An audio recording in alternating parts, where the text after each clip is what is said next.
Chapter 211. Fong Ziqing smiled warmly. His fox-like smile almost made Jingyu slap him. Dash crazy. Jingyu scolded him out of the corner of her eyes. She continued to talk to Jinglang. Give me the route and the number of people. This is settled. You.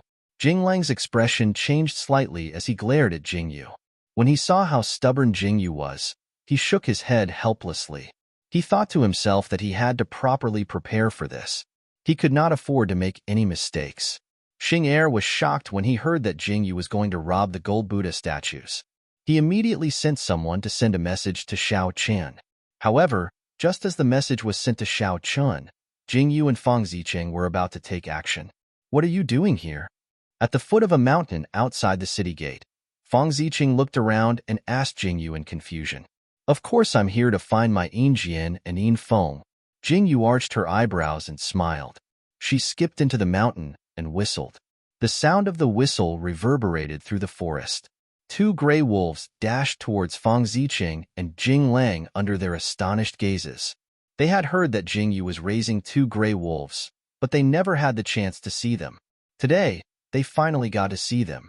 They didn't think that the matter of raising gray wolves was true. With these two big guys, you guys can relax. Jingyu smiled as she rubbed Jian's head and said, even if we can't get a share of the loot, we can still escape. TSK. They really are two big guys. Fong Ziqing's eyes were full of amazement. Speaking of which, this was the second time he had met the two gray wolves. The first time they met, the gray wolves seemed to be drunk, and when they were being carried back to the palace, Fong Ziqing happened to bump into them. Let's go. Where are we? Jingyu looked at Fong Ziqing and asked. Go to Chengsong Road and wait. Jinglang's expression was slightly strange. He narrowed his eyes at the two gray wolves, then raised his eyes to look at Jingyu's eyes. A deep look flashed across his eyes as he pursed his lips slightly and spoke. All right. Jingyu didn't notice Jinglang's strange behavior. She nodded and sat on Jian's back as they walked down the mountain. 10 miles away from the city was Chengsong Road. It was the only turning point on the official road and the best place to set up an ambush. In order to avoid being noticed, Jingyu and the others didn't take the main road. Instead, they took a detour around a lonely mountain outside the city. Thanks to you, I was able to find such a secret path. Fong Ziqing sighed as he climbed the mountain. I only found out about this when I was climbing as a child. After so many years, I didn't expect this path to still exist. Jinglang looked at the path and reminisced. Fortunately, there is such a path. Otherwise, with these two big guys being so ostentatious, it would be troublesome if they walked on the proper path. Jingyu looked at the two gray wolves at the front with a smile in her eyes and spoke lightly. Yes. Jinglang and Fong Ziqing responded indifferently. Along the way, Jingyu and the two gray wolves seemed to get along very well. Jingyu could actually understand the sounds made by the gray wolves, and the gray wolves could actually understand human language. This made Fong Ziqing feel very curious. How do they understand your words? Fong Ziqing moved closer to Jingyu and asked, if you live with them for a long time, they can also understand your words. Jingyu curved her eyebrows and smiled. This is a feeling, not a hearing. Chapter 212. It's a feeling, not something you can hear. Fong Ziqing was slightly dazed as he watched Jingyu run a few steps. The two gray wolves seemed to understand each of her casual movements. They played with Jingyu and went around a mountain pass to the top of Deshangrang Road. Standing there, they could clearly see the situation of Deshangrang Road. It seems that the escort team hasn't arrived yet. Jinglang narrowed his eyes and looked into the distance. Let's rest first. I'll go check out the situation. Okay. Jingyu nodded. She knew that now wasn't the time to play around. She called the two gray wolves to her side and narrowed her eyes to look at the road below. There weren't many people coming and going on this road. They had to go through a mountain pass to reach the official road. Jingyu raised her head slightly and looked around. The tranquility made Jingyu's mouth curve. The more tranquil it was, the more she felt that there was something different hidden under this tranquility. Fong Ziqing, where's my bow? Jingyu looked sideways at Fong Ziqing and asked. Here. Fong Ziqing took off the bow from his back and handed it to Jingyu. He looked at Jing Yu's small body in disbelief and frowned. Can you draw it? Humph. Jing Yu snorted coldly and took the bow from Fang Zicheng's hand. She raised her hand and drew an arrow, aiming it at Fang Zicheng. She suddenly drew the bow and pointed the cold arrow at Fang Zicheng. A murderous intent flashed in her dark eyes. It did not seem like she was joking. Fang Zicheng's eyes narrowed. He looked at Jing Yu pointing the bow at him and swallowed hard. What do you think? Jing Yu slowly released her hand and looked at Fang Zicheng with a smile. As expected of someone chosen by the 9 emperors, Fang Zicheng sighed. The smile on his face didn't change. His gentle and indifferent look made Jing Yu roll her eyes in disdain. When Jing Lang returned, he happened to see this scene. His eyes flashed slightly, and the long sword in his hand unconsciously tightened a little. He watched as Jing Yu turned her back to him. Her petite body was like a cold plum tree standing on the cliff, blooming alone. She was cold and arrogant, but he knew it. How is it? Jing Yu turned around and asked Jing Lang when she heard footsteps behind her. I didn't find any traces of other people. They shouldn't be on this mountain, Jing Lang said as he stood beside Jing Yu. Just you wait. Jing Yu curled her lips and sat cross-legged on the ground. She stroked the smooth fur of Yin Jian and Yin Feng beside her. Time passed by slowly. Finally, a large carriage came from afar on the Chengsang Road at a leisurely pace. Jing Yu's expression froze. She stood up and narrowed her eyes. The large carriage had a large box tied up and was being pulled by 2 horses. The wheels of the carriage left deep marks on the road. It was obvious that the things in the carriage were very heavy. This is a bit troublesome. Jing Yu squatted down and looked at the entourage. She roughly estimated that there were about 50 people. Each of them held a sword in their hand and wore 2 types of clothing. They were probably from the 2 escort agencies.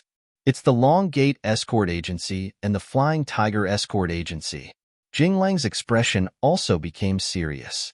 He pursed his lips and said, These are the 2 largest escort agencies in the Jianghu. They have always been like fire and water. I didn't expect Fu Yin to be able to bring these 2 agencies together. Chapter 213. These are the 2 largest escort agencies in the pugilistic world. They've always been like fire and water. I didn't expect Fu Yin to be able to bring these 2 agencies together. Those 2 leading men are the escorts? Jing Yu frowned slightly as she looked at the 2 men riding at the very front. Both of them had different zhanghues hanging on their arms. They should be the zhanghues representing the escort agency. No, those 2 are the escort leaders.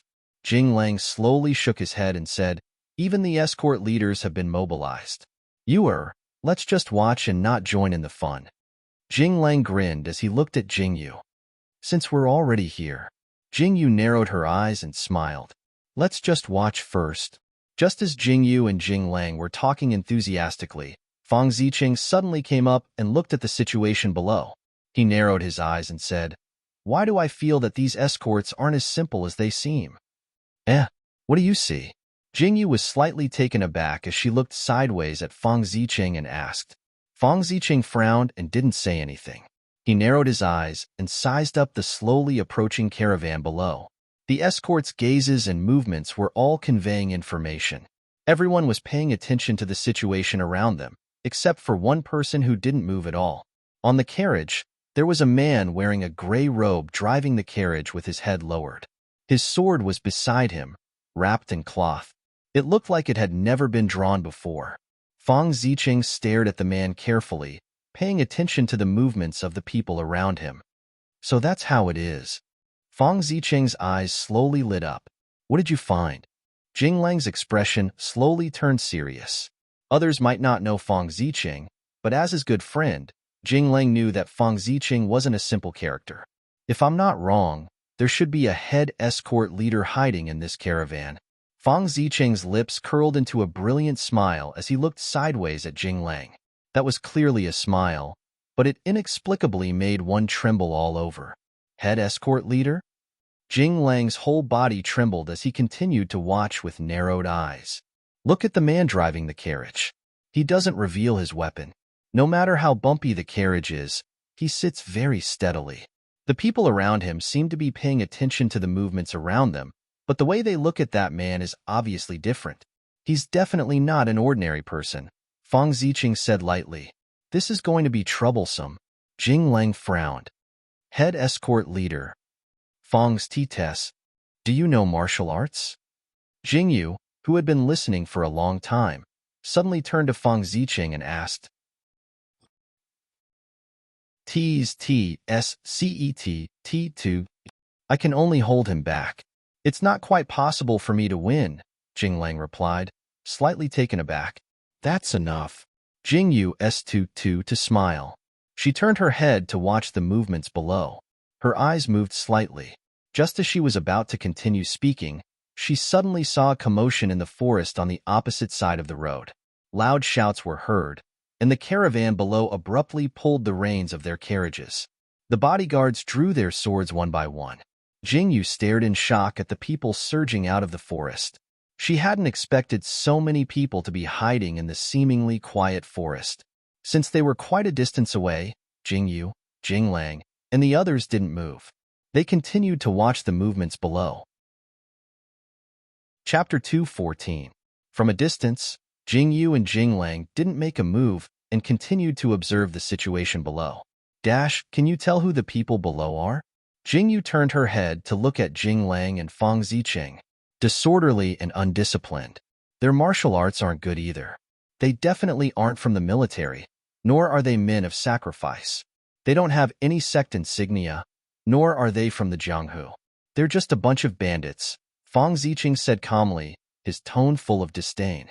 So this big group of people is just cannon fodder? Jingyu's mouth twitched as she looked speechlessly at the one-sided battle below. Sure enough, as Fang Ziqing had said, these were just bandits. They were no match for the escorts. Only the leaders seemed to be very powerful. Jingyu half-squatted and watched with interest. She thought that the battle would be over soon, but she didn't expect that it would give her a big shock. Fang Ziqing, you're mistaken. Jingyu pouted as she looked at the leaders below. They were suppressing the two dart leaders. Their sabers and spears were wielding with vigor, giving off the illusion that they were fighting enemies on the battlefield. Fang Ziqing was also surprised. He looked at the leaders of the bandits and frowned in confusion. He looked at Jing Lang and said, Look at those martial arts moves. Don't they look familiar?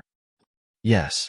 Jing Lang slowly frowned and said, Those are moves that the soldiers in the military usually practice. Could this be the work of someone from the military? I don't think so. Fang Ziqing shook his head and said, These people are obviously undisciplined. With so many people attacking without any strategy, they won't be able to steal anything and will instead attract the attention of the soldiers. When that happens, the losses will outweigh the gains. According to what you said, how do you explain those soldiers? Jingyu raised her eyebrows and looked at Fang Ziqing. They must have been soldiers. As for why they became bandits, how would I know? Fang Ziqing shrugged and said, Don't think about it. The soldiers have already been attracted. Look. Fang Ziqing pointed to the side of the road as he spoke. They're really here. Jingyu clicked her tongue. These bandits really didn't know how to plan. After such a long battle, how could they not attract the attention of the soldiers? Let's go. We're just here to watch the show. Don't even think about the gold Buddha statues, Fang Ziqing said with a smile. Too sullen. Jingyu pouted and looked at the gray wolf at her feet. Her eyes turned as if she had thought of something fun. Jing. Fang Ziqing and Jing Lang looked at Jing. Jing. Silver arrow, silver wind. Go. Jingyu waved her white hand, and as soon as her tender voice fell, the two gray wolves flew down the mountain under Jing Lang and Fang Ziqing's dumbfounded gazes and headed towards the caravan that was in full swing at the foot of the mountain. Jingyu snorted and took out an arrow. He slowly pulled the bow in his hand and pointed the cold tip of the arrow at the man in the gray shirt who was sitting on the edge of the carriage. The killing intent in her heart slowly rose. That pure and unreserved killing intent emerged in Jingyu's eyes. Jing Lang and Fang Ziqing were shocked by Jingyu's aura. They unconsciously took a small step back and looked at the woman who was standing with the bow drawn in shock. It slapped away the people blocking its way and quickly leaped into the forest. In a few moments, it disappeared without a trace. When the bandits saw that Grey Wolf had escaped, they didn't stay any longer. They scurried into the dense forest in an instant and scattered. The escort agency's men didn't know where to go even if they wanted to. In addition, the escort agency's men had suffered heavy losses. They didn't have the manpower to leave the edge of the carriage. Head escort, the two escort leaders, who were in a sorry state, hurriedly went to stand beside the gray-clothed man. Their hearts were filled with shock as they watched him stand up while holding onto his bleeding shoulder. "I'm fine." The man's face revealed that he was in his 40s.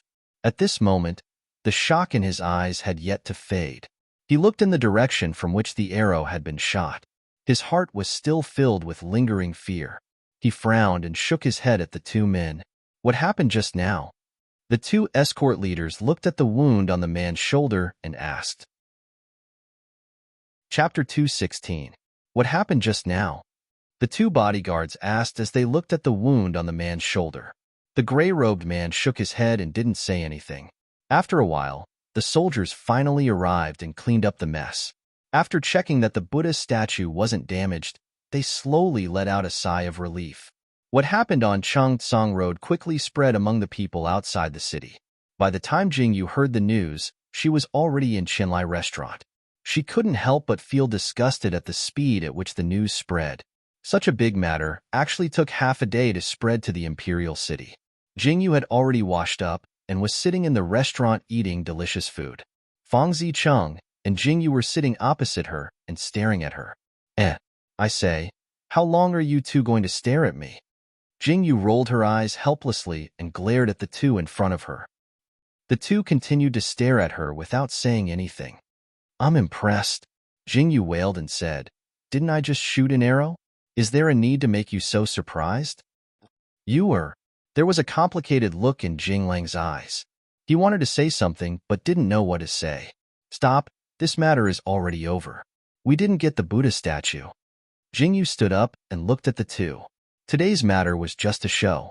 If there's nothing else, then let's go home and find our mothers.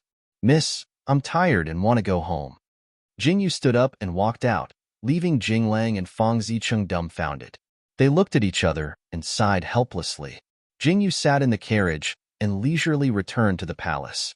Jingyu didn't know if it was just her imagination, but Xiaochen wasn't in the palace and it made Jingyu feel very lonely.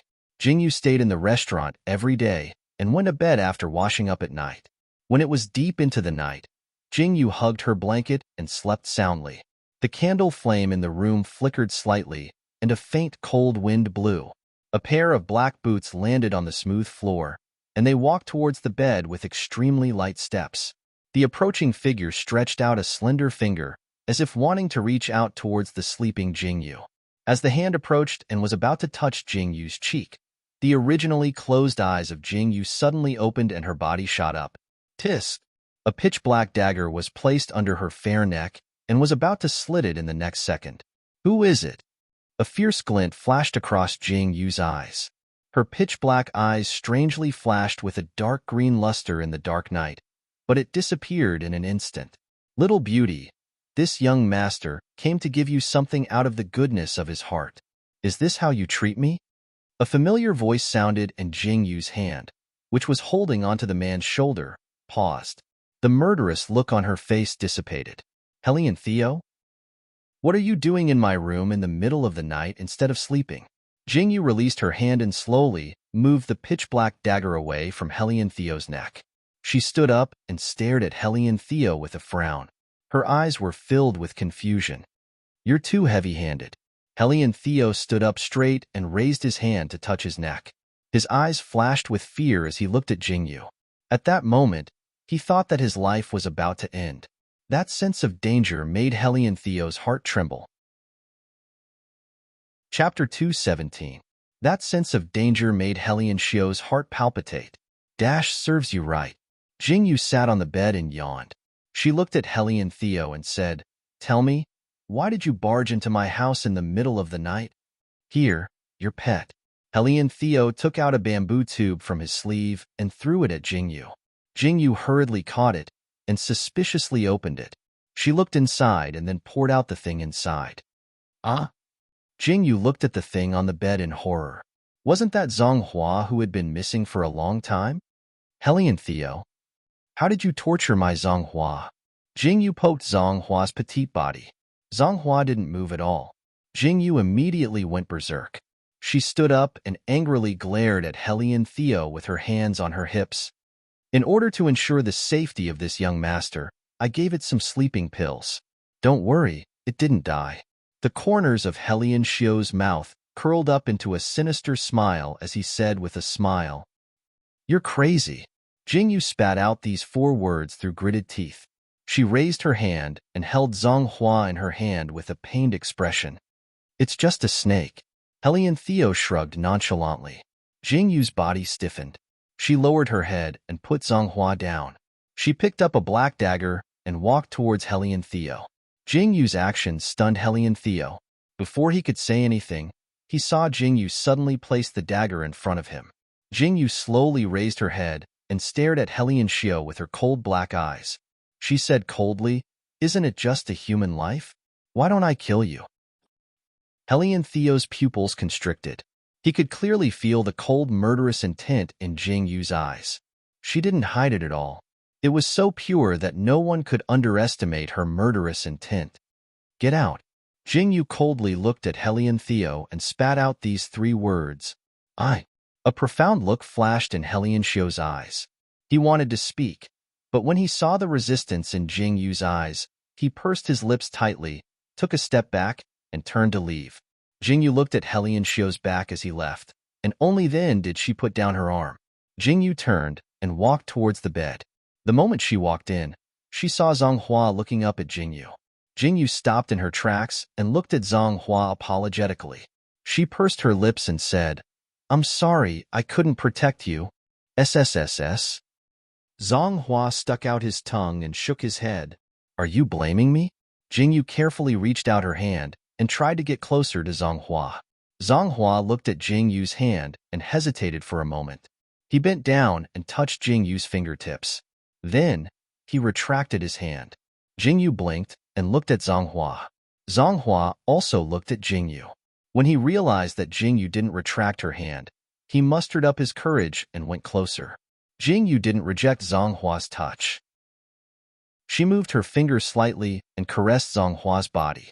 Zhang Hua stretched his neck and looked very happy. Then, he coiled his body around Jing Yu's arm. "I won't forget about you next time." Jing Yu looked at Zhang Hua's affectionate behavior and smiled. She raised her hand to play with Zhang Hua's head and said solemnly. Jing Yu's mood instantly improved upon Zhang Hua's return.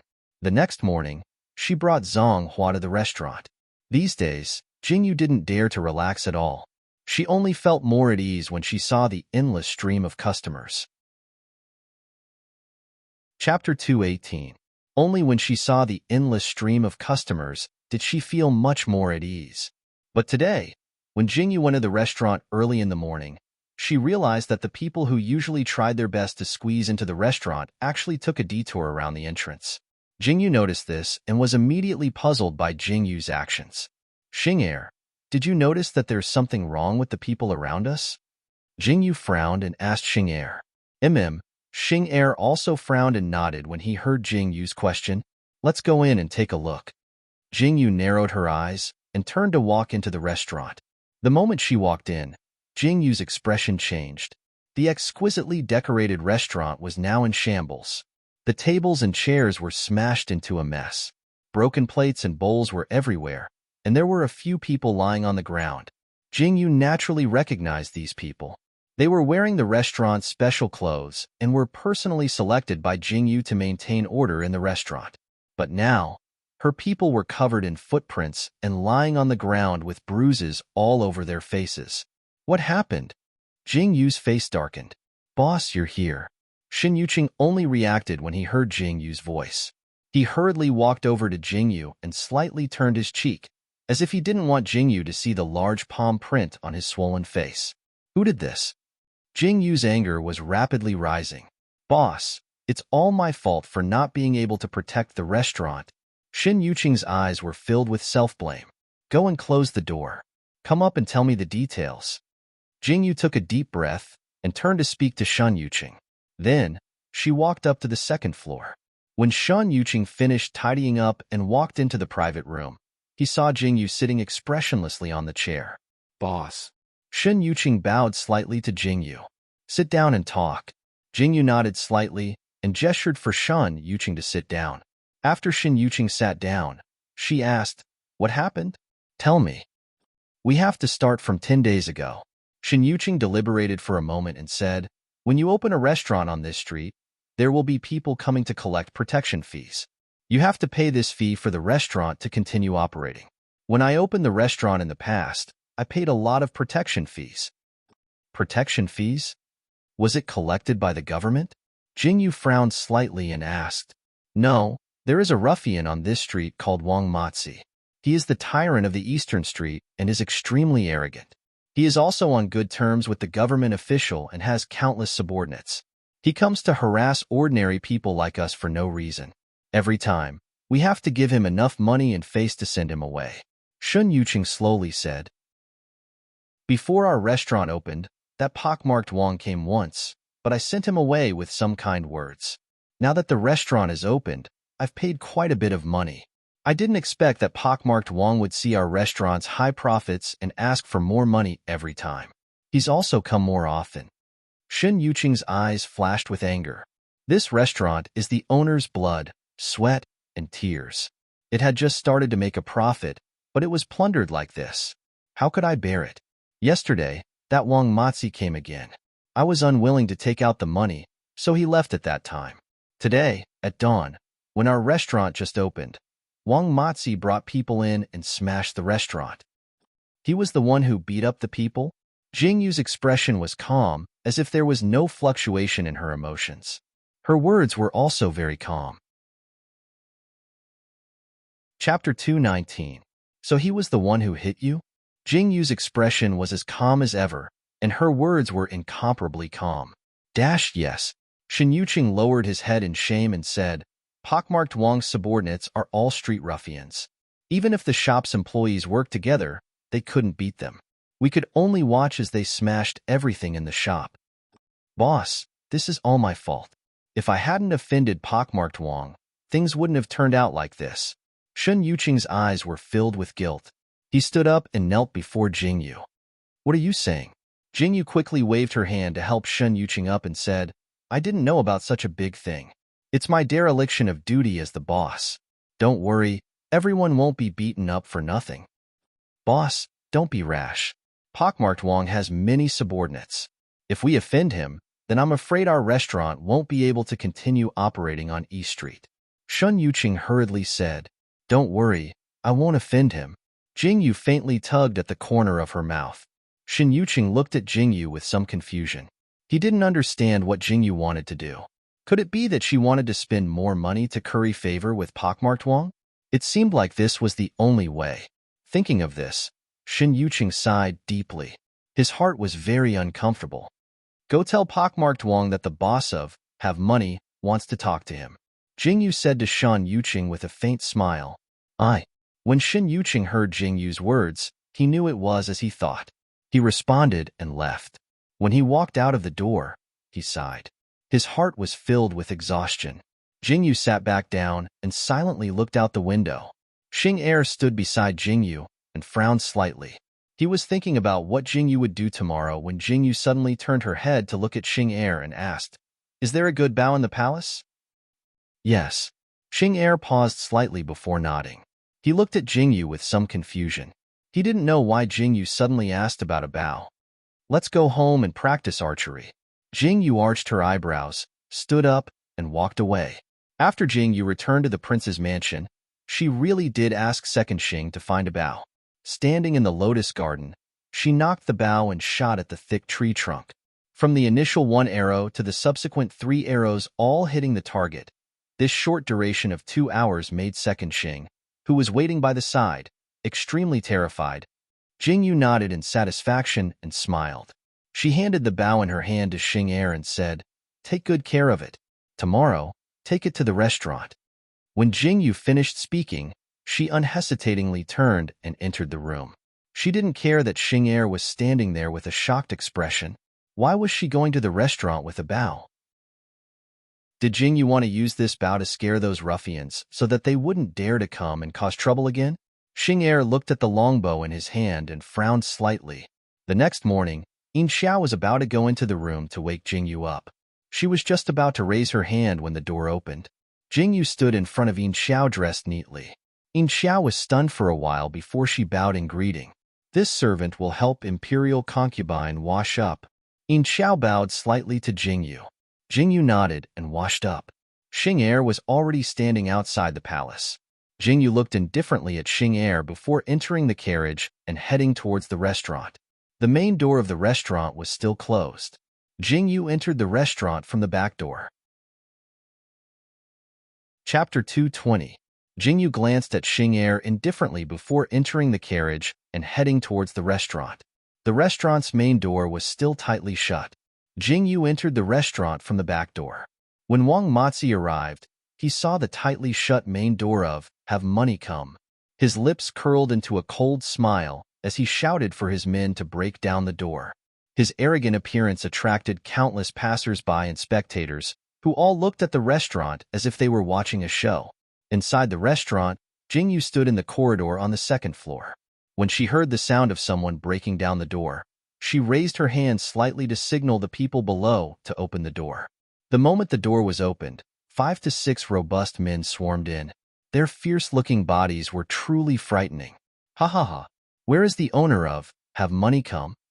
Are you here to give me money? The leader of the group was a robust man with some pockmarks on his face. He looked around with wide eyes, and as if he had sensed something, he raised his head and discovered Jingyu's existence. Yo, you even sent a girl. Ha ha ha. Wang Matzi looked at Jingyu with wide eyes and suddenly laughed out loud. Ha ha ha. The men who came in with Wang Matzi all laughed out loud when they heard these words. Their lustful gazes landed on Jingyu's body. Jingyu calmly looked at the group of people who were laughing arrogantly below. She raised her hand and picked up the longbow at the side. She leisurely pulled out an arrow and knocked it on the longbow.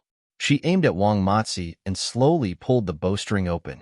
Jingyu's actions fell into the eyes of Wang Matzi and his men, causing their expressions to change slightly. Little girl, who are you trying to scare with that broken bow of yours?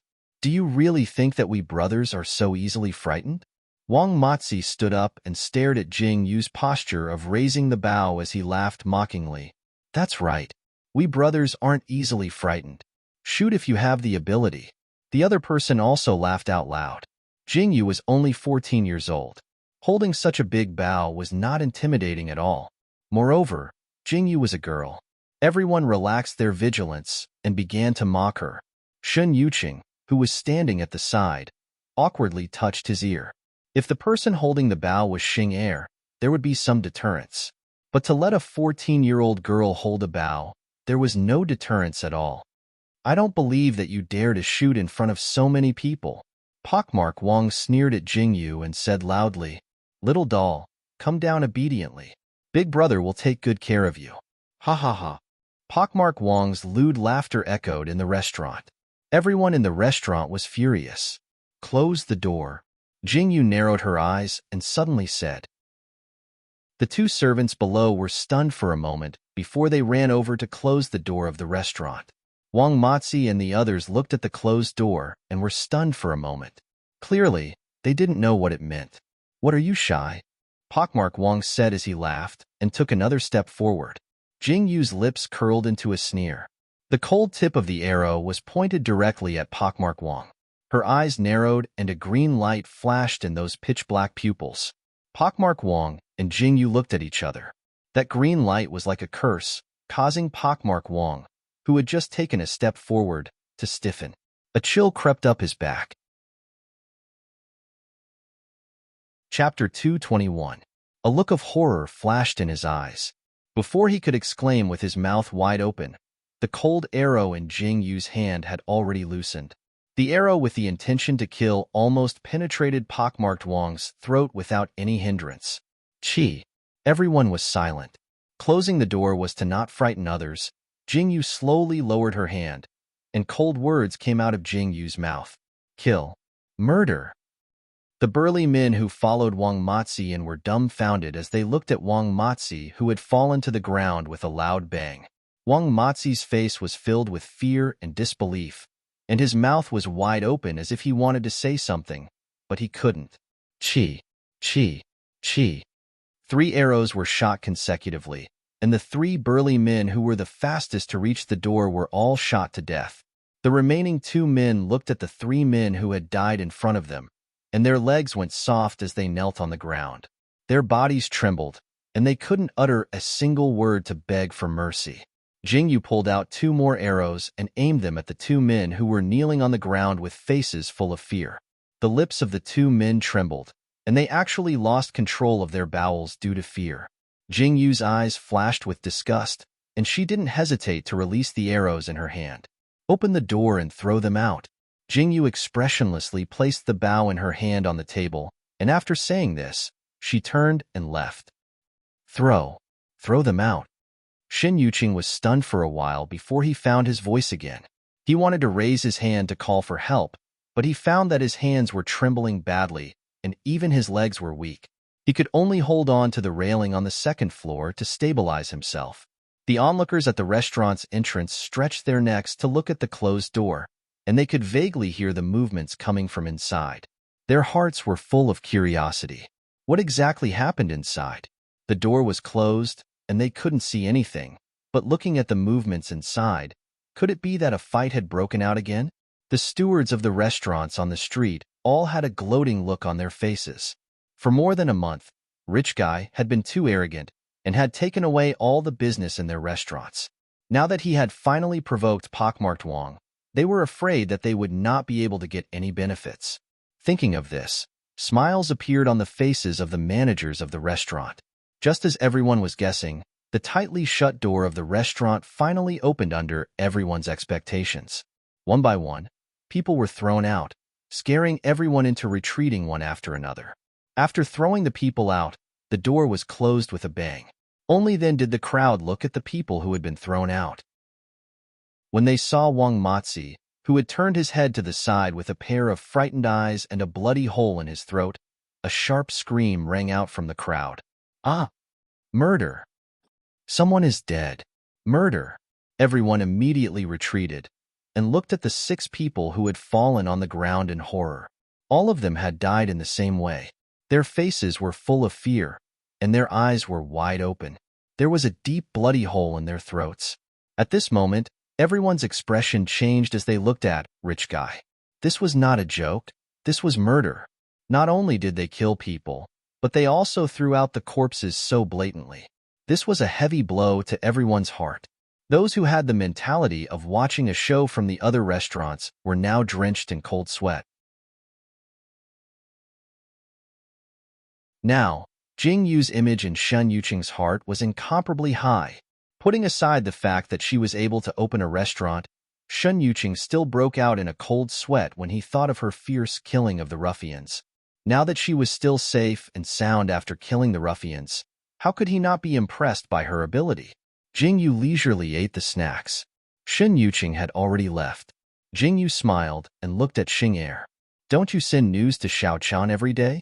Send this news to him as well. Yes. Xing'er was slightly shocked. How did Jingyu know that he sent news to his master every day? Without Xiao Chun by her side, she didn't feel nervous at all. She was calm and serene.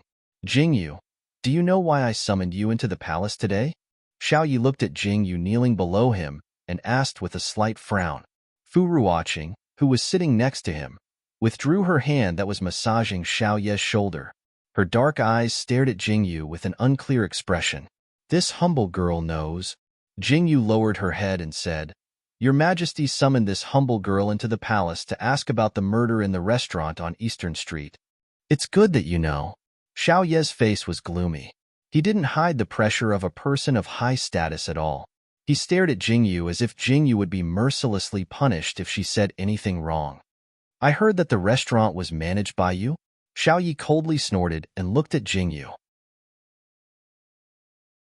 Chapter 224. Jin heard that the restaurant was managed by you? Xiao Yi coldly snorted as he looked at Jingyu.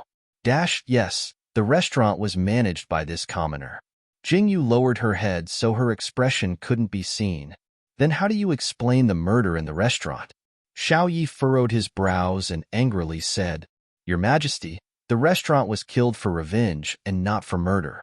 Jingyu slowly raised her head to look at Xiaoyi and said, Jianghu people barged into the restaurant and started a massacre. How could a weak woman like me dare to discipline them? However, I couldn't just leave the corpse lying in the restaurant and threw it out. A bunch of nonsense, Xiaoyi angrily said. It was clearly that ruffian who barged into your restaurant to cause trouble, but he was killed by the people in the restaurant. Imperial uncle, this commoner is innocent. Jingyu bowed and said, The people in the restaurant were all commoners. Aside from the chef who used a kitchen knife, no one else had ever touched a knife. How could they kill someone? This commoner is just a woman and would never do such a thing. I ask for your Majesty to investigate this matter. Then tell Jin who it was, what they looked like, what kind of weapon they had, and how they killed someone. Xiaoyi coldly stared at Jingyu and said, This commoner also doesn't remember. At the time, the situation was chaotic and this commoner was frightened. I only saw a person wearing a bamboo hat and gray clothes. They used an arrow to kill that ruffian. As for how they killed him, this commoner really doesn't know, Jingyu said in a tearful voice, but the contents of her words were very vague. Who among the people of Jianghu didn't wear a cloth shirt and a bamboo hat? It was as if she didn't say anything, and it didn't have any effect. Your Majesty, why does this concubine feel like Jingyu is trying to absolve herself of her crime? Fu Ruoqing, who had been watching Jingyu from the side, faintly said, Imperial concubine Yang Yang, this commoner is speaking the truth. If you don't believe me, you can send someone to ask the people in the restaurant. Everyone saw it with their own eyes, and this commoner isn't making it up. Jingyu's heart trembled slightly as she continued to speak with her body lowered. Jingyu, this concubine heard that the people in the restaurant were all chosen by you. If you ask them, wouldn't they all be siding with you? Fu Ruoqing narrowed her beautiful eyes as she stared at Jingyu. This commoner doesn't dare. If it is true, then it is. If it isn't, then it isn't. This commoner isn't speaking nonsense. Jingyu did not answer Fu Ruoqing's question and insisted that she was innocent. Xiaoyi was so angry that his face turned ashen, but there was nothing he could do. Your Majesty. A eunuch ran in and bowed to Xiaoyi. Prime Minister Manor's first master, Jingzhan, requests an audience. Jingzhan? Why did he suddenly come to the palace? Xiaoyi was clearly surprised. He slightly frowned as he looked at Jingyu kneeling on the ground and said, Zhan has some matters to attend to and will leave for a moment. You kneel here and reflect on yourself. When Jin returns, Zhan wants to hear the truth. Your Majesty, since you are busy with work, why don't you let this concubine interrogate her for you? Fu Ruoqing bowed to Xiaoyi and said, Jingyu is a woman and this concubine is also a woman. Perhaps this concubine will be able to get something out of her. And do as you wish. Xiaoyi faintly nodded and stood up to leave the hall. Fu Ruoqing lowered her body and watched Xiaoyi leave. Then she slowly straightened her body and narrowed her eyes as she looked at Jingyu, who was still kneeling on the ground. Her eyes emitted a cold light, and her red lips curled into a cold arc. She waved her sleeve and sat on the throne as she coldly said, Raise your head. Chapter 225. Jingyu cursed in her heart, but she still slowly raised her head to look at the noble and seductive woman sitting on the high seat. Jingyu, you heard what His Majesty said just now. Fu Ruoqing looked at Jingyu and said, Have you thought of what you want to say now? This commoner doesn't know anything. I've already said everything I wanted to say. Jingyu looked at Fu Ruoqing without moving and spoke indifferently. Fu Ruoqing's expression changed when she heard this and anger flashed through her eyes. Now that you've fallen into this consort's hands, without the protection of the Ninth Emperors, do you think you can still fight against this consort? Fu Ruoqing looked at Jingyu with disdain and said, It's said that the Ninth Emperors treats you differently. I'd like to see who can help you now that the Ninth Emperors is far away from the Imperial City. Why is Imperial Consort Gue so jealous of this commoner? Could it be that you still have feelings for the Ninth Emperors? Jingyu's lips curled into a faint smile. Her pitch-black eyes looked at Fu Ruoqing as if she could see through her heart. The words she spat out caused Fu Ruoqing's expression to change. What a sharp tongue. Fu Ruoqing sneered and looked at Jingyu as she said, since you're not willing to speak the truth, then don't blame this consort for being ruthless. Men, bring out the torture tools. The doors to the hall quietly closed and a torture tool made of bamboo was brought in. Jingyu's expression changed slightly when she saw the torture tool. Although she didn't know how to use torture tools in ancient times, she had heard of them before. Are you afraid? Fu Ruoqing slowly stood up and smiled at Jingyu as she said, Don't worry, this torture tool won't leave a single mark on your body. No one will know that I'm using torture on you. This consort said that since you've fallen into this consort's hands, how could this consort not serve you well? Jingyu's eyes flashed with anger. Fu Ruoqing smiled smugly and waved her hand to start the punishment. Or, do you want to tell me how you managed to seduce the 9 emperors? Fu Ruoqing narrowed her eyes as she looked at Jingyu. As expected, imperial concubine Yang Yang has married the emperor. Does she still have the 9th emperors in her heart? Jingyu sneered. Fu Ruoqing's expression changed and she shouted coldly, Torture her. Are you angry because I hit the nail on the head? I don't know if His Majesty would still be like this if he were to find out. Several palace maids came forward and clamped the bamboo object between Jingyu's chest and back. One person stood on either side of her, and following Fu Ruoqing's orders, they suddenly tightened the rope. Jingyu almost cried out in pain, but she gritted her teeth and endured it. The pain that stimulated her skin nerves made Jingyu break out in cold sweat. Let's see how long you can keep your sharp tongue. Fu Ruoqing looked at Jingyu's pale face, and a trace of pleasure flashed through her eyes. She leisurely raised the teacup in her hand and said with a faint smile, Use more force. You're the one who hired those ruffians, right? Jingyu gritted her teeth as she looked at Fu Ruoqing and said, Even if they don't die, you'll make sure they don't live and push the blame onto me, right? Jingyu's voice trembled as she spoke. I don't know what you're talking about. Fu Ruoqing's hand that was holding the teacup paused as she said indifferently, Fu Ruoqing, everyone here is your people. What do you have to hide? Jingyu sneered and continued, Aren't you just trying to take advantage of Xiao Chun leaving the capital to get rid of me? Otherwise, why would you spend so much effort to plan such a good show? Chapter 226. Didn't you want to take advantage of Xiao Qin's absence from the capital to get rid of me legitimately? Otherwise, why would you spend so much effort to plan such a good show? Looks like you're not stupid. Fu Ruoqing's eyes flashed slightly. She slowly put down the teacup in her hand and looked at Jingyu, who had collapsed to the ground as if she had lost all her strength. Her lips curved as she said, That's right. I was the one who found those people. However, I didn't think that you would have the courage to kill someone. I'm afraid that Xiao Chun gave them to you? Haha, what do you think? Jingyu's fingers were trembling. Even though the torture had been stopped, the pain still hadn't dissipated. No matter what, you're still going to the palace. Fu Ruoqing smiled as she looked at Jingyu's sorry state and said, As long as you're in the palace, this consort will have 100 ways to torture you. This is your punishment for seducing Xiao Chun. Are you jealous? Jingyu smiled as she looked at Fu Ruoqing and said, Jealous that I'm protected by Xiao Qian? This consort doesn't care. Fu Ruoqing's expression became angry. She glared at Jingyu and said, Why would this consort be jealous of a vixen like you? Torture her. Hiss. An even greater pain spread throughout Jingyu's body. Jingyu's smiling face instantly turned pale. Waves of pain traveled through her body. Jingyu felt dizzy. Her 2 arms were grabbed and her palms were tightly clenched into fists. Fu Ruoqing, Jingyu, will remember today's debt. Jingyu panted as she spoke. You're quite stubborn. Fu Ruoqing smiled disdainfully and said, Use more strength. You too go up as well.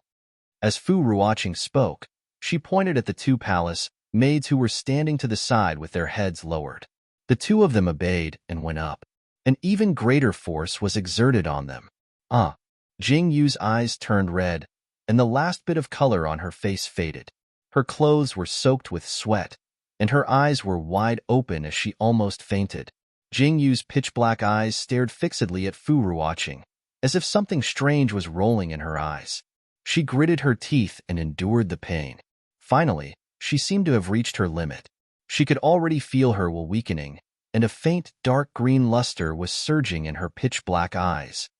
Nyang nyang nyang nyang. His Majesty is coming this way.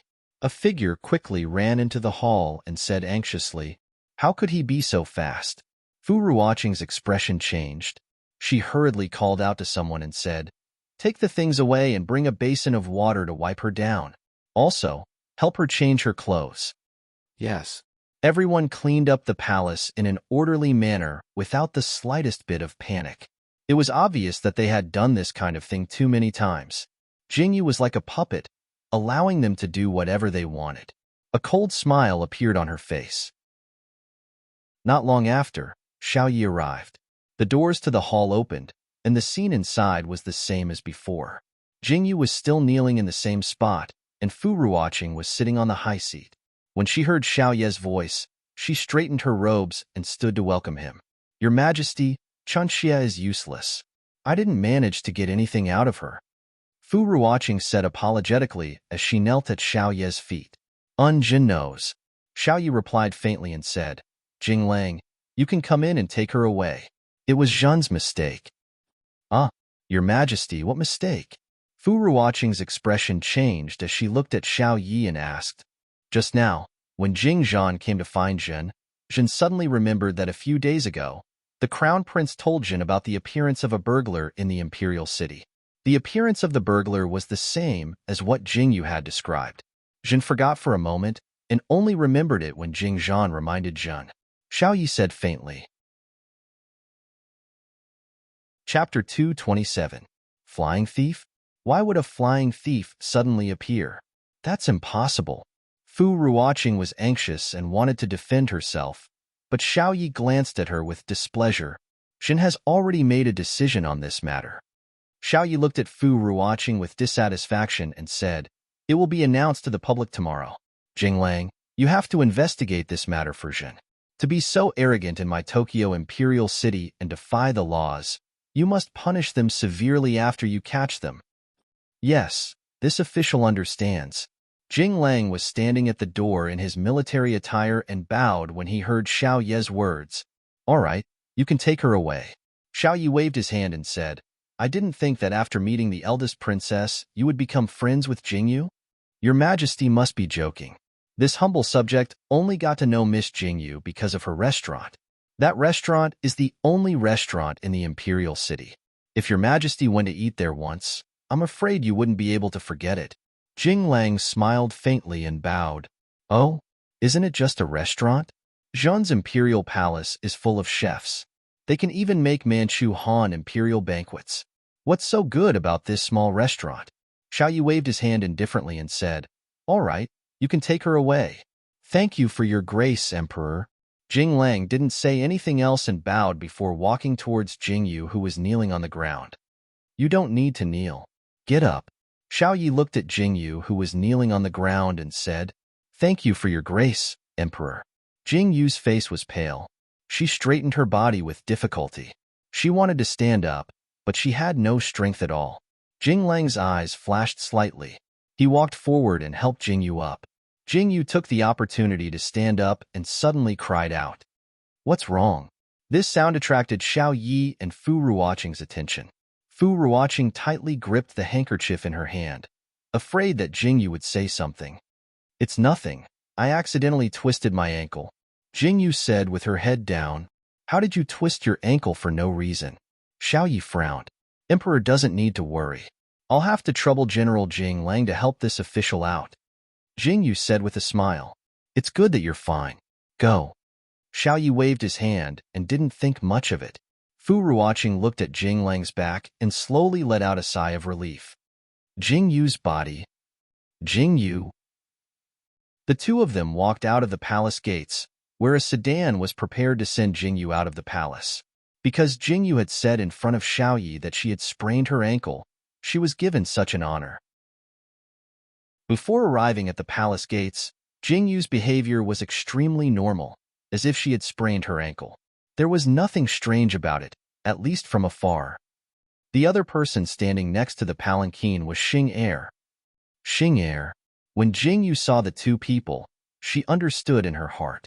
Today, Jingzhan suddenly entered the palace because Xing Er went to ask for help. Send me back to the Wang Fu. Jingyu's legs trembled uncontrollably. When she finally walked to the front of the palanquin, her body relaxed completely. She had been holding on for so long. Jingyu's eyelids drooped and her body fell. Jing Lang held Jingyu, his eyes full of panic. Chapter 228. Jingyu's eyelids drooped and her body collapsed. Jing Lang grabbed Jingyu, his eyes filled with panic. Imperial concubine. Xing Er jumped. Only now did he notice Jingyu's deathly pale face. Come up quickly. There are too many people outside. Jingzhan jumped in fright. He propped himself up to stand, but he couldn't move at all. His legs wouldn't allow him to stand. All right. Jing Lang looked around. Then, he and Xing Er carried Jingyu onto the carriage. Only then did they leave the imperial palace.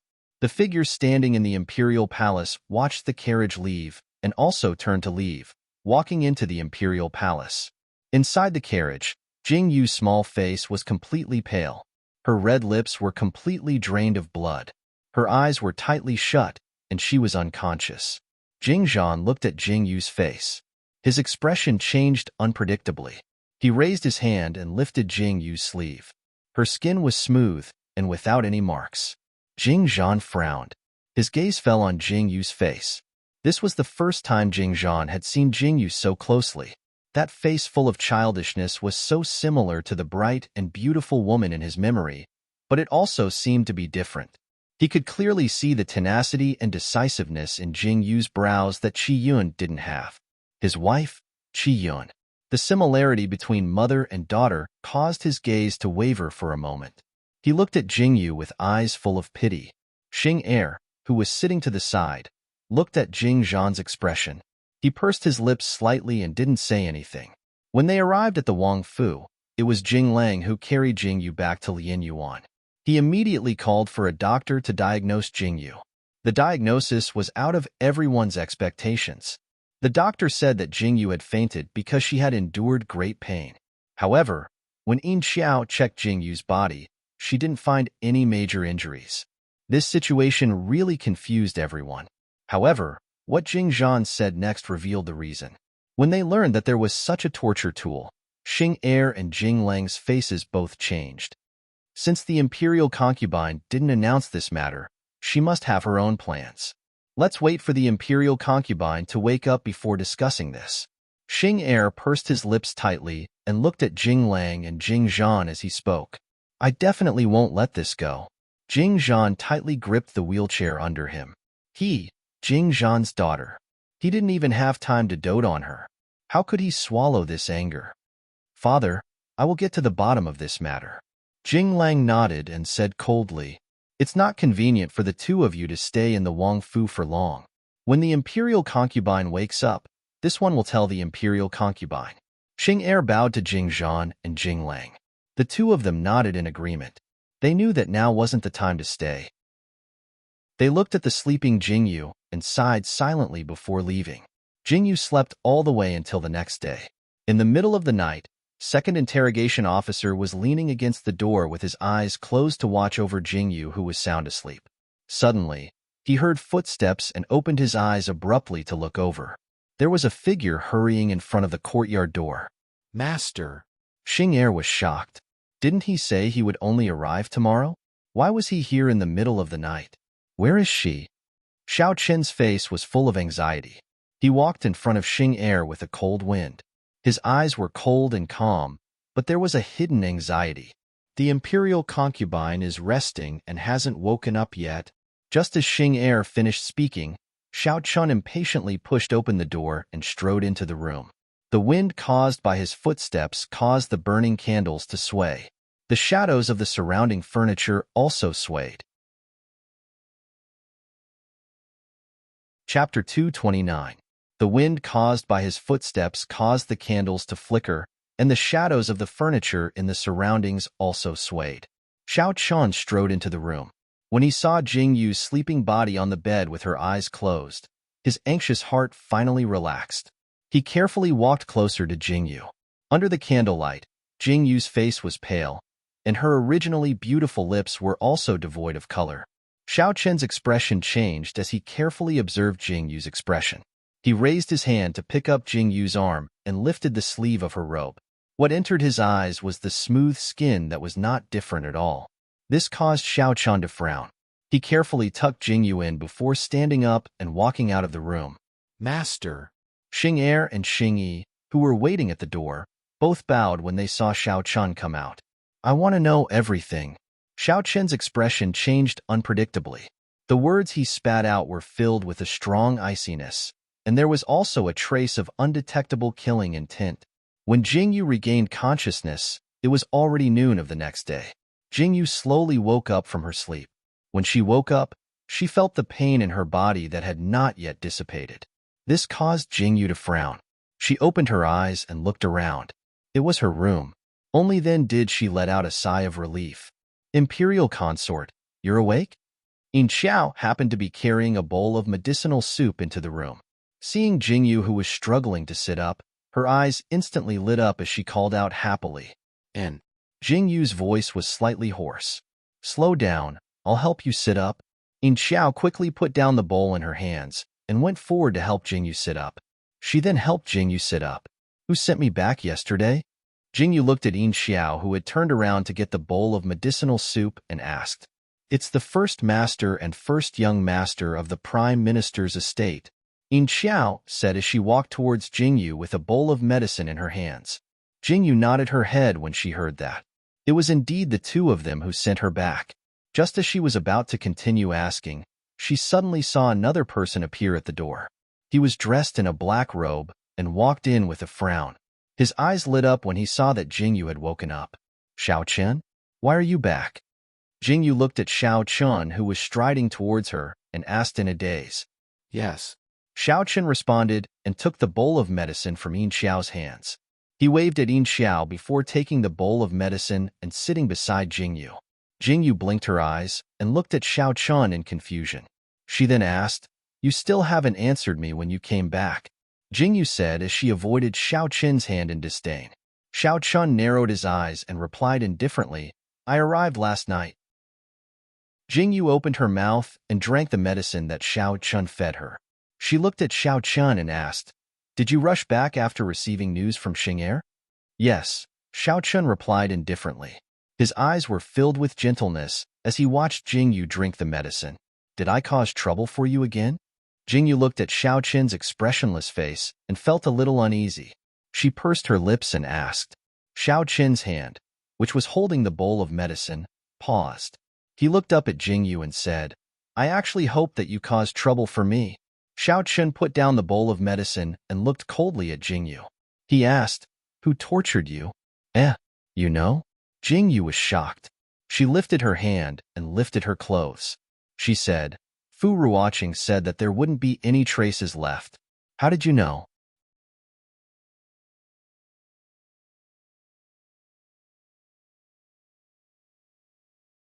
Chapter 231. Yeah, the Ninth Emperors are familiar with Imperial Consort Nyang after all. It's normal for him to be suspicious. Ning Xiangyuan hesitated for a moment before speaking. Even so, he can't suspect me. Jing Yu coldly snorted and said, Since he doesn't believe me, why did he ask? It's unnecessary. No, I can't take this lying down. I have to go tell my brothers. Shangguan Linglan suddenly stood up. Jing Yu saw Shanghai Linglan's actions and quickly called out to Shanghai Linglan, Hey, what are you doing? I'm going to take revenge for you. Fu Ruoqing actually dared to torture you. Shangguan Linglan glared and said, Come back. Jing Yu glared at Shanghai Linglan and said, This is my business. You don't have to interfere. Don't worry, I won't let this matter rest. If I don't make her pay me back tenfold, I won't be able to take this lying down. Yeah, that's Imperial Consort Nyang. You can't act recklessly. Ning Xiangyuan was shocked by Jing Yu and Shanghai Linglan and quickly said, It's fine. I won't act recklessly. Jing Yu waved her hand and said, Let's not talk about this anymore. How did you guys hear about my illness? Jing Lang told me. Shangguan Linglan shrugged and said, originally, I wanted to go to the restaurant to look for you, but I found that the restaurant wasn't open. On the way back, I bumped into Jing Lang and asked him. He told me that you were sick, so I came to see you with Yuanyuan. So it was Jing Lang who told you. Jing Yu nodded. Hey, why are you so close to Jing Lang? Could it be that you guys? Shangguan Linglan moved closer to Jing Yu and said. He looked at Jing Yu with a teasing gaze. What nonsense are you thinking? Jing Yu glared at Shangguan Linglan and said, We are friends because of Fang Ziqing, and Fang Ziqing is Xiao Qin's good friend. That's why we are like this. Don't overthink it. He. I'm not thinking about anything. If the 9 emperors were to find out about what I'm thinking, I would lose my life. Shangguan Linglan shook his body exaggeratedly, which amused Jing Yu and Ning Xiang. Shangguan Linglan and Ning Xiangyuan chatted with Jing Yu for a while. Jing Yu's gloomy mood improved a lot. Later, Jing Yu and Shangguan Linglan talked about martial arts. Ning Xiangyuan couldn't get a word in edgewise, so she felt bored and left the hospital to walk around. Jing Yu saw that Ning Xiangyuan couldn't sit still, so she didn't stop her. She thought that Ning Xiangyuan had been to the manor many times and should remember the way. She didn't think too much about it and let Ning Xiangyuan walk around by herself. She then chatted happily with Shangguan Linglan. Ning Xiangyuan followed the path in her memory and walked forward. She held the handkerchief in her hand and couldn't help but think of that tall and imposing figure, that handsome face that couldn't be ignored. The first time they met was here.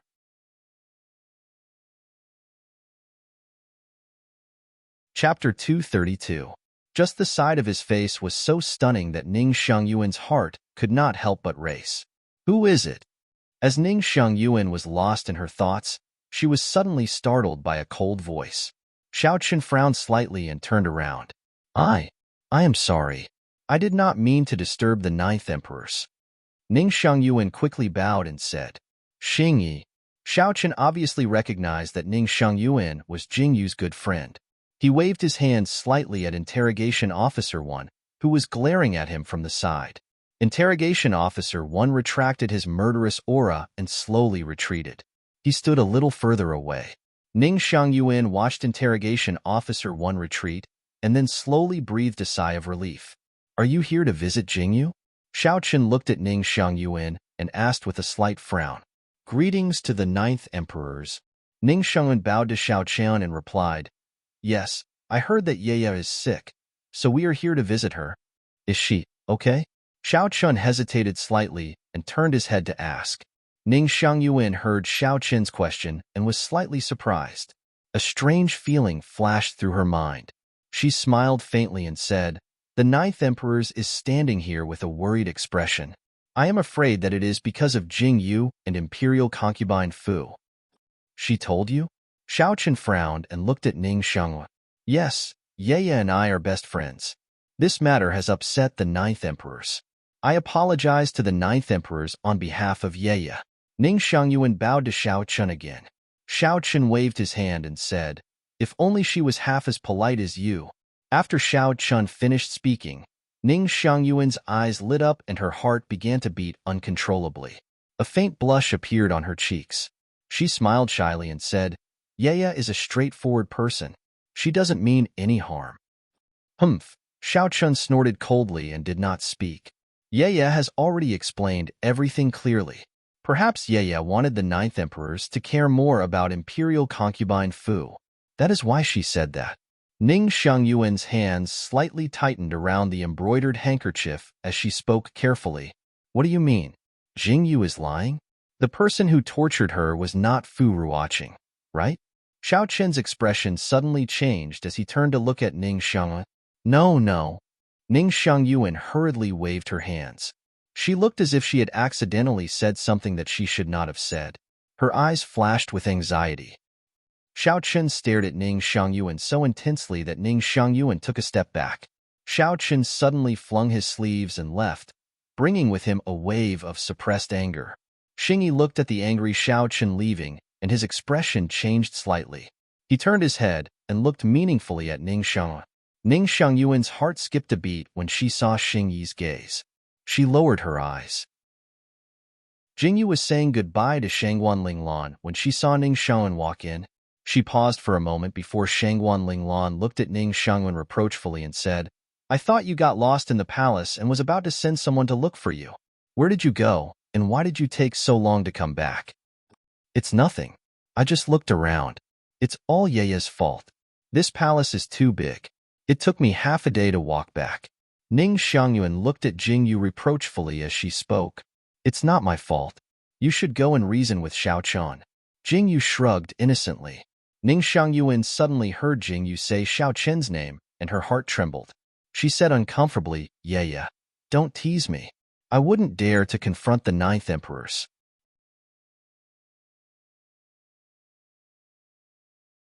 They all wanted to see the owner behind the restaurant, but how could Jingyu let them see her? Jingyu either stayed in her private room or went to the kitchen to eat and drink. 5 to 6 days passed in a row. She was free and happy every day. On the 7th day, Jingyu was eating snacks in her private room when the door to her private room was knocked open with a bang. "What are you doing here?"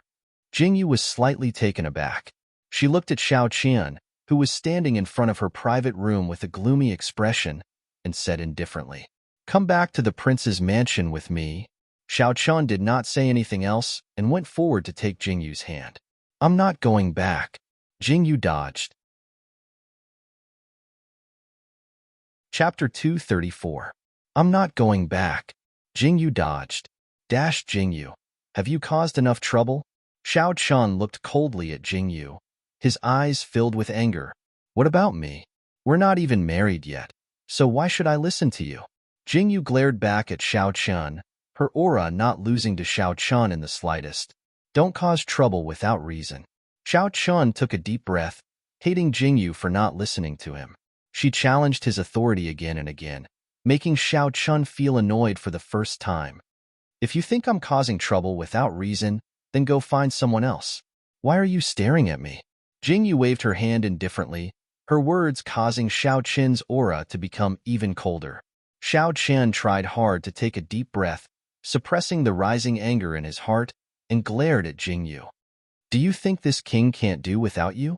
Xiao Chen smiled disdainfully, coldly looked at Jingyu, and said, "There will be a day when you'll beg me to let you go home. Is that so? Then we'll see." Jingyu sneered, not wanting to back down. Xiao Chen's face was ashen, and he flung his sleeves and left. His anger caused everyone in the restaurant to tremble. After Shen Yuqing sent Xiao Chen away, he hurriedly ran into Jingyu's private room. Seeing Jingyu still eating and drinking, he hurriedly said, "My great-aunt, what did you do to the 9th emperors? Didn't you see? He was chased away by my scolding." Jingyu shrugged. "Boss, that's the 9th emperors, you." Shen Yuqing's body trembled violently. Just as he was about to continue speaking, Jingyu raised her hand and interrupted him. "That's my business. Just take care of the restaurant. I'm going out for a walk." Jingyu stood up and walked past Shen Yuqing. She walked aimlessly on the street. After so many days, Jingyu was very familiar with the streets. He was no longer like when he had just arrived, where he had to find his way all day long. The restaurant's profits were good, and the renovation of the brothel finally began. Jingyu walked to a shady area and sat down.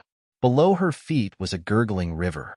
Jingyu stared at the river below her feet, lost in thought. She wondered when the brothel would be completed. It should be open before the end of the year. As long as the restaurant didn't cause any more trouble. Jingyu frowned and let her imagination run wild. Suddenly, she felt a gust of wind behind her. She swung her legs and kicked hard. Using her hands as support, she flipped over and stood on top of the stone dam. She looked at the figure that had been kicked back a few steps by her. "Why are you here?" Jingyu blinked and looked at the charming man standing in front of her. Her eyebrows twitched violently. "This young master has been here for a long time. Didn't you notice?" Helian Theo frowned and clapped his hands. Clearly, he had used his hands to block Jingyu's kick. He said with disdain, "You really hit me hard." "That was my kick. Thank you." Jingyu rolled her eyes in annoyance. She sat down and swung her legs as she said, "Why are you looking for me? How did you know I was looking for you?" Helian Theo raised his eyebrows slightly. His lips curled up slightly. He stood beside Jingyu, and lowered his head to look at Jingyu. As a northern pastoral prince, why would he be so bored as to come to this place for a stroll? And you didn't bring anyone with you? Moreover, you're as beautiful as a flower. What if a pervert tries to rob you? Jingyu spat out this string of words, and the smile that Helian Xiao had just revealed immediately froze on his face. Chapter 235. Jingyu spat out this string of words, and the smile that Helian Xiao had just revealed immediately froze on his face. I'm going to castrate him. Helian Theo's expression was extremely ugly. Jingyu laughed out loud. She raised her head and blinked as she looked at Helian Xiao and said, "You are indeed beautiful. When you get angry, you look like a painting." Helian Theo was angry that Jingyu had described him as beautiful.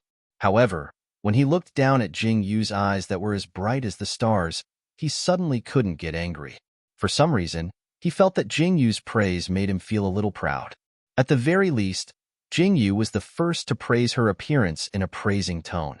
She didn't use a mocking tone. She was mocking him. "Tell me, why are you looking for me?" Jingyu looked away and looked down at the water below. "I heard that you moved out of the prince's mansion?" Helian Theo asked with raised eyebrows. "Oh, not bad. Your news is quite accurate." Jingyu's swaying feet suddenly stopped. She slowly looked down at Helian Theo and said, "You can't be thinking of taking me in, right?" "I want to. Are you willing?" Helian Theo's eyes moved slightly as he looked down at Jingyu. When their eyes met, Jingyu smiled. "You're actually asking me if I'm willing? Back then, you were the one who took me away without saying anything." Jingyu curled her lips. Even now, she was still full of resentment. Helian Theo's eyes were tinged with a trace of a smile. He raised his hand to press down on Jingyu's little head and said, "Can I take it that you're reminiscing?" "No." Jingyu shook her head and shook off Helian Theo's hand on her head. She said, "Don't keep me in suspense. Tell me what you want." "I remember that you still owe me 2 requests," Helian Theo said with a faint smile. Yes. Hurry up and tell me so I can finish it." Jingyu sighed helplessly. "As for the second request, I want you to come with me to the Empress Dowager's birthday in 5 days." Helian Theo narrowed his eyes at the distant river and said with arched eyebrows, "What?" Jingyu jumped up when she heard this. She stood up and looked at Helian Theo at the same level as she said, "Are you kidding me? You want me to go to the palace with you? Empress Dowager's birthday? Isn't this a scam?" "I'm not joking." Helian Theo shrugged and said, "In any case, you won't be going with Xiao Chun. Why don't you come with me and have some fun?" No. I don't like to have fun. You should find someone else." Jingyu quickly shook her head and jumped off the stone dam. "It's just a birthday. This is a request. If you don't go, I don't know what this request will make you do in the future." Helian Theo looked at Jingyu, who was about to leave, and said calmly, "The Emperor has seen my face before. It's the 9th Imperial concubine. If I follow you into the palace, would I be seeking death?" Jingyu glared at Helian Theo and said shamelessly, "If you want to die, go find a rope and hang yourself. This lady hasn't lived long enough yet. I won't accompany you." "It's just a face." Helian Theo raised his eyebrows and said, "When the time comes, just disguise yourself and change your identity.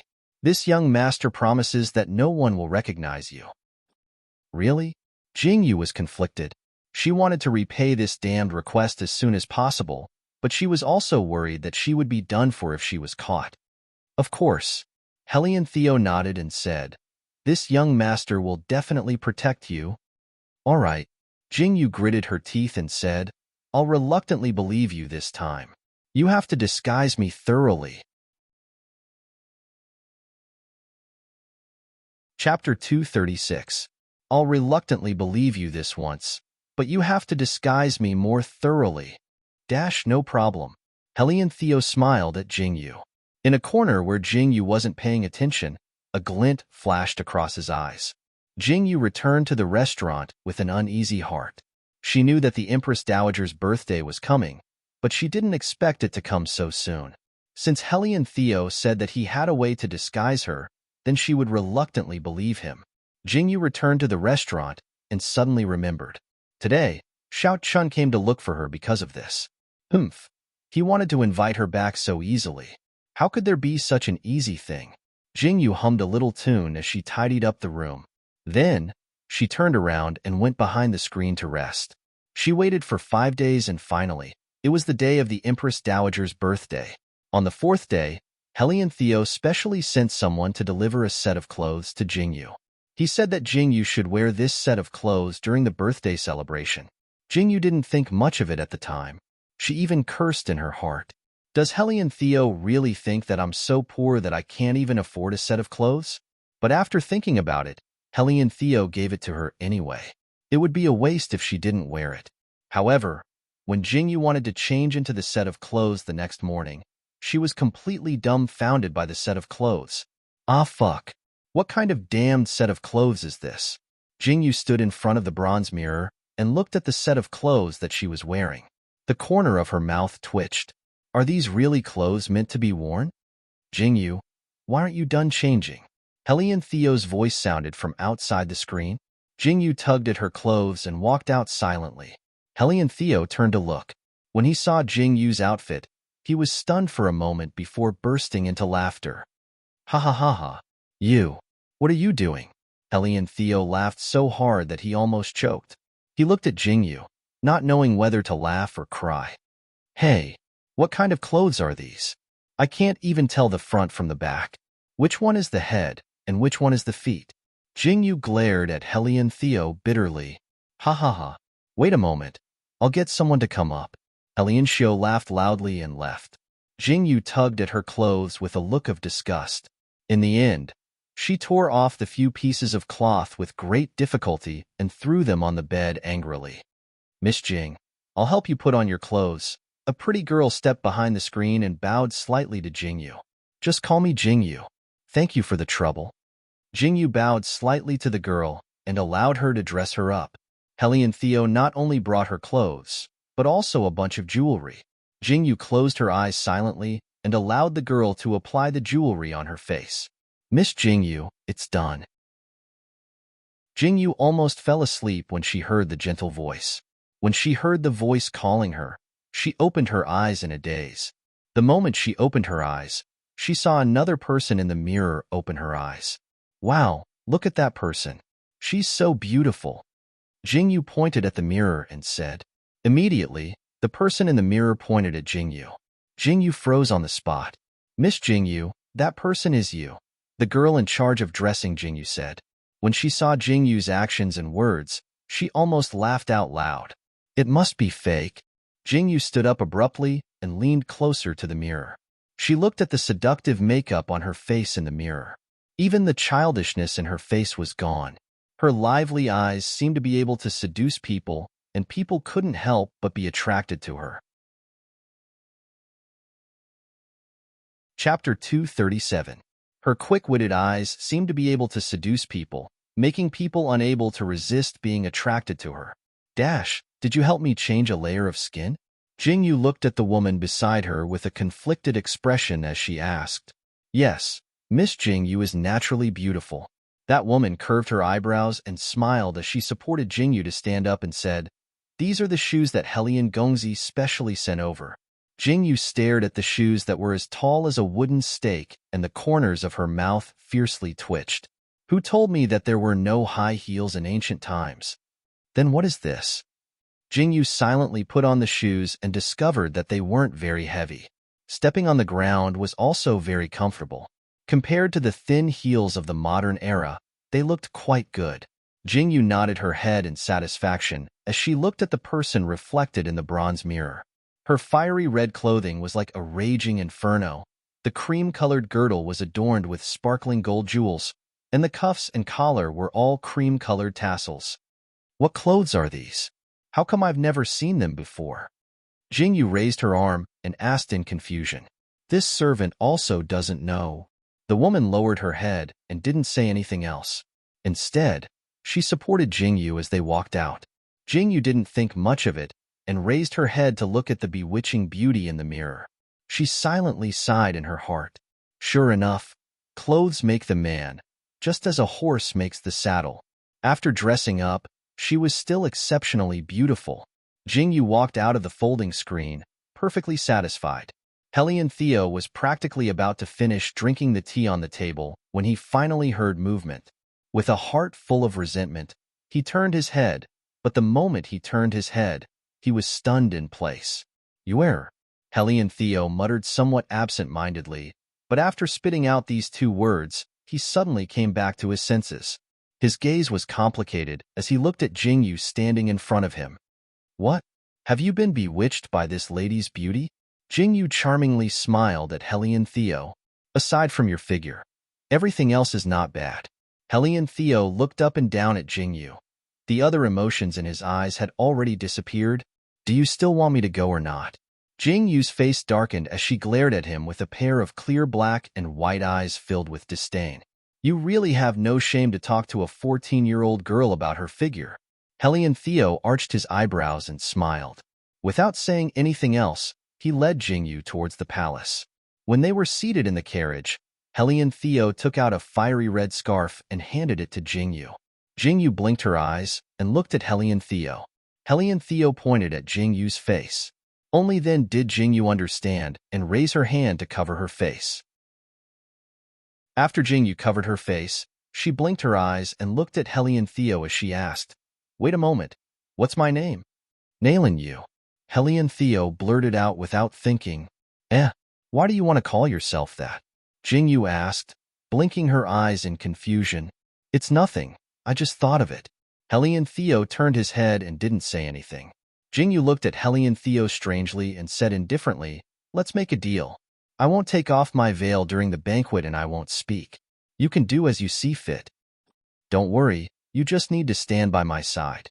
Hellion Theo replied indifferently and seemed to be absent-mindedly staring at a place. This Hellion Theo was a little abnormal, causing Jingyu to feel a little puzzled. When they arrived at the palace, the birthday banquet had already begun. Hellion Theo's arrival caused quite a stir. After all, Hellion Theo's identity wasn't simple. Hellion Theo's face couldn't be ignored, let alone his identity. Chapter 238. Hellion Theo's face wasn't something that could be ignored, not to mention his status. Therefore, Jingyu, who was standing next to Hellion Theo, naturally received the attention of the crowd. Hellion Theo was dressed in a dark purple robe. It was clearly a very majestic outfit, but when he put it on, coupled with his face, it inexplicably made him look even more seductive. The red mole under his eye appeared even more seductive. "The 9th Emperor has arrived." Just as Hellion Theo was about to step forward, an announcement suddenly came from behind him. Hellion Theo stopped in his tracks and turned around to look. Jingyu naturally wouldn't leave on her own. She quietly stood next to Hellion Theo and calmly looked towards the entrance. Under everyone's expectant gazes, a man in a black brocade robe slowly walked into the hall. Beside him was a gentle and delicate woman. Jingyu's eyes widened slightly. She looked at the woman standing next to Xiao Qian with a faint blush on her face. Her heart skipped a beat, and she unconsciously clenched her fists. How could it be? Ning Xiangyuan? The 9th Emperors, what a coincidence. Hellion Theo took a small step forward and stood next to Xiao Qian. He glanced at the person next to Xiao Qian and said with a smile, "This doesn't seem to be the 9th imperial concubine chosen by the 9th Emperors, Jingyu, right? Does this king need to report to you who he wants to bring to the banquet?" Xiao Qian coldly glanced at Hellion Theo. His icy gaze swept past Jingyu's face. That gaze was like looking at a stranger, causing Jingyu's body to stiffen. This was the first time she realized that in Xiao Qian's eyes, the feeling of looking at a stranger made her feel as if she had fallen into an ice cellar. He. Hellion Theo chuckled and turned his gaze to the woman next to Xiao Qian. He arched his eyebrows and said, "This beautiful lady, aren't you going to introduce yourself?" This humble woman, Ning Xiangyuan, greets 5th Prince Hellion. Ning Xiangyuan was dressed in a bright green palace dress and had a golden hairpin in her hair. She bowed slightly towards Hellion Xiao in an extremely appropriate manner. Her every movement carried the unique gentleness and beauty of a woman. Her gentle and moving appearance was truly likable. "You must be the daughter that Shi Ning mentioned. This prince has heard a little about you." Helian Theo smiled faintly and looked at Xiao Chun, then looked at Ning Xiangyuan and said, I heard that you are a close friend of the 9th Imperial Concubine, Jingyu. Today, you actually came to attend the birthday banquet together with the 9th Emperors. It seems like the 9th Imperial Concubine asked you to come. This? Ning Xiangyuan's expression changed slightly. She shrunk back and lowered her head. Helian Theo, this king is here to celebrate the Empress Dowager's birthday. He is not here to listen to you. Move aside. After speaking, Xiao Chun did not look at Helian Theo again. He directly led Ning Xiangyuan past Helian Theo and walked forward. Helian Theo turned sideways and looked at Xiao Chen's impatient expression with a smile in his eyes. Was this trip worth it? Helian Theo smiled and looked sideways at Jingyu as he asked. Jingyu smiled faintly under her veil and lowered her eyes. When she opened them again, they were calm. She followed behind Helian Theo and went forward to celebrate the Empress Dowager's birthday. In any case, no one knew who she was, so there was no need to care about etiquette. She just casually bowed. This young lady is? As Helian Theo offered his birthday congratulations, Jingyu, who was standing beside Helian Theo, attracted everyone's attention. She is my favorite concubine. Her name is Nalan Yu. Helian Theo straightened his body and looked at the Empress Dowager sitting on the throne. When Helian Theo finished speaking, several people's expressions changed. Jingyu secretly ridiculed in her heart. Chapter 239. After Helian Theo said this, several people's expressions changed. Jingyu secretly ridiculed in her heart. My grandpa, you're the favored concubine. Your whole family are favored concubines. Jingyu was furious. She originally thought that Helian Theo would dress her up in such a mysterious manner because of her high status. In the end, he actually dismissed her with the words favored concubine. Jingyu's heart was filled with deep resentment. But just as Jingyu secretly ridiculed in her heart, she suddenly discovered that the surrounding atmosphere seemed to have changed. Several burning gazes fell on Jingyu, causing Jingyu's hair to stand on end. What was this situation? Could it be that she had been seen through? What is the meaning of covering your face in front of the Tokyo Son of Heaven, Helian Fifth Prince? A cold voice sounded. It was the voice that Jingyu was most familiar with, Xiaochun. 9th Emperors, you also know that I am a person of the Northern Pastoral. Helian Theo turned his head to look at Xiao Chan and said, in my Northern Pastoral, there is an unwritten rule. If a woman is branded as a favored concubine, she can only see her master for the rest of her life. No one else can see her true appearance. Please forgive me. You is mine. The surname Nalan is. The Empress Dowager's expression was somewhat strange. A pair of shrewd eyes stared fixedly at Jingyu, but she couldn't see Jingyu's full appearance. She could only see a pair of lively eyes. Empress Dowager, she wasn't originally called this name. It was just that I gave her this name on a whim. Helian Theo slightly bowed to the Empress Dowager and said, Oh, so it's like this. After hearing Helian Theo's explanation, the Empress Dowager's tensed body gradually relaxed. She took a closer look at Jingyu before withdrawing her gaze in disappointment. She gestured to Helian Theo to take a seat. Helian Theo brought Jingyu to sit at the side. Across from them was Xiao Chun. Ever since Helian Theo had mentioned Jingyu's name, Xiao Chen's sharp eyes had been fixed on Jingyu's body. It was as if he wanted to find out what was going on. Jingyu slowly furrowed her brows and silently observed the people around her. She discovered that other than Xiao Chen, who was staring at her, even Fu Ruoqing and Empress Fei Yaju, who were sitting beside the emperor, were faintly looking at her. That sense of inquiry made Jingyu have a strange feeling in her heart. She felt that they were trying to verify something. However, Jingyu was certain that they weren't trying to verify whether or not she was Jingyu. After a round of drinking, the Empress Dowager said a few words, and the emperor also said a few words. The rest of the time was spent admiring the music and dance. Jingyu had never seen the music and dance in the palace before. It was filmed so beautifully on television. She wondered how it would turn out in real life. Jingyu had an appreciative attitude as she watched the music and dance that livened up the atmosphere. Each and every one of them had a beautiful appearance. It really wasn't just for show. The dance postures were also extremely gentle and beautiful. After a round of livening up the atmosphere, the children of the ministers couldn't help but step forward one after another to perform and congratulate the Empress Dowager on her 60th birthday. Jingyu was dazzled by the scene. She felt slightly tired as she looked at the social interactions. This king would like to propose a toast to the 5th Prince Helion. Xiao Qin's voice sounded again. This was already Xiao Qin's third toast. Such frequent toasts naturally caused everyone to have doubts in their hearts.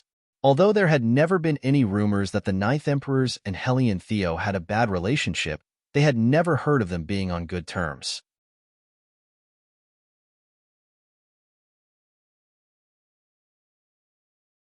Chapter 240.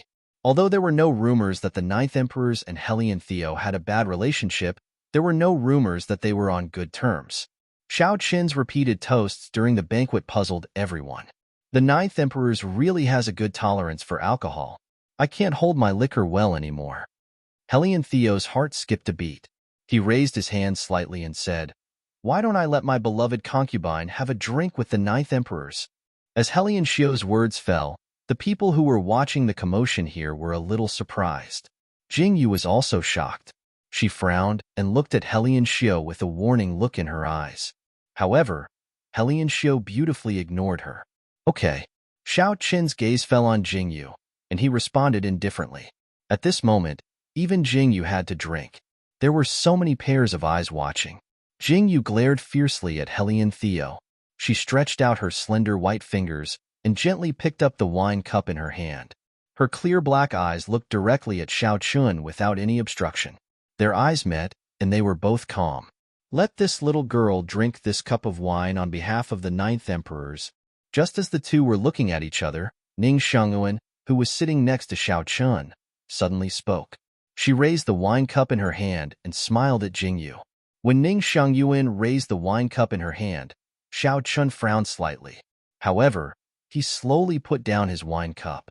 Jingyu's fingers trembled slightly. She turned her gaze to the person she didn't want to see the most today.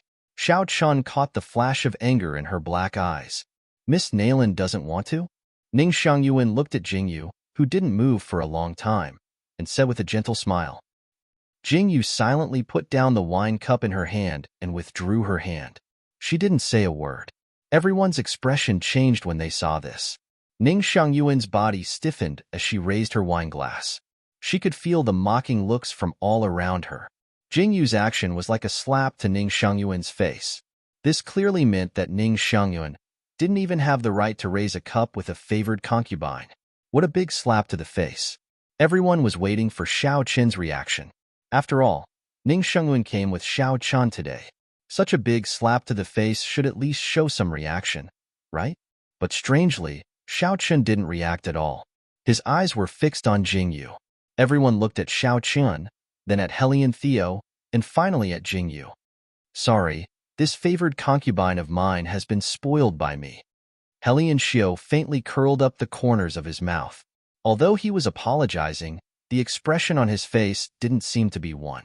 But, I wonder what identity Miss Ning is using to propose a toast on behalf of the 9th Emperors? Helion Theo changed the topic and looked at Ning Xiang. He said faintly, "This prince doesn't remember when the 9th Emperors took in a concubine." Ning Xiangyuan's face turned pale. She stiffly put down the wine cup in her hand and lowered her head. Her eyes were filled with shame and anger. It's just a cup of wine. Everyone, don't ruin the harmony. Crown Prince Xiao Yuling looked at the tense atmosphere and smiled. He then raised the teacup in front of him and said, "This prince is unwell and can't drink wine. This prince will use tea in place of wine to propose a toast to everyone." You're tuning in to the Romance Rendezvous YouTube channel. We're so grateful for your support, and don't forget to subscribe to join us on this incredible journey through captivating stories. Your generosity through donations truly makes a world of difference, as it's the primary source of revenue that allows me to expand and enhance this channel for you. Thank you from the bottom of my heart for being a part of this adventure.